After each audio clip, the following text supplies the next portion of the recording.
эми оолу бир нерсени айтышыбыз керек. Буга чейин сот системасы бийликтин гана аткаруу көрсөтмөсү менен иш аткарып келген. Ошондон улам мына кээ бир биздин саясий ишмерлерибиздин, мамлекеттик ишмерлерибизден мыйзамсыз өкүмдөр чыккан деп билебиз.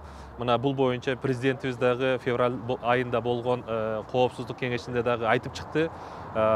Биздин укук коргоо системасы жана сот системасы канчалык бүгүнкү күндө белчесинен коррупцияга батып жана мындай ирип чирип калганын айтты да. Ошондон улам мына коомчулукта дагы ошол сот процесстерине аралашкан адамдар тарабынан дагы мына кээ бир президенттин аппаратында иштеген адамдардын ысымы аталып, ал кишилер бүгүн жумуштан кетти.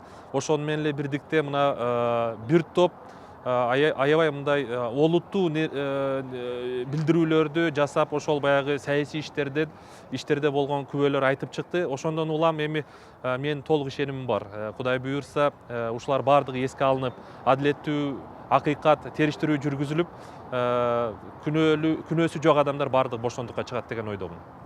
Сооронбай Шариповичтин ошо февраль айындагы коопсуздук кеңешиндеги билдирүүсүн эске алуу менен мына кечээ акыркы сот реформасын жүргүзүү боюнча айткан ой пикирлерин эске алганда толугу менен 29 майда Садыр Жапаров акталат деген ишенимим бар. Менин оюмча президенттин аппараты дагы бул ишке мындай кайдыгер болбой, акыйкат териштирүүлүүсүнө шарт түзүп берет жана ал киши акталат деген ишенимдемин мен.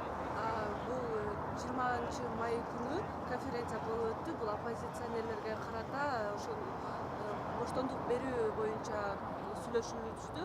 Ошого карата көз карашыңыз кандай, деги бир пайдасын тийгизет деген ойдосузбу?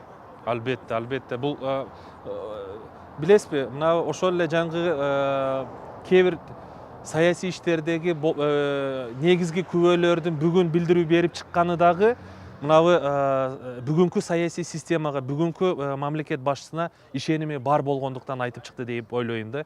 Анан мынабы коомчулук дагы, оппозиция дагы, эл дагы бүгүн ушул президенттин айткан нерселерин колдоп жана жакшы бир үмүттөр менен күтүп отурат. Анан ошол 20 майда болгон жыйында дагы баягы ошол президентке айтылган кайрылуулар дагы сөзсүз түрдө өзүнүн мындай ишке ашат деген ойдомун.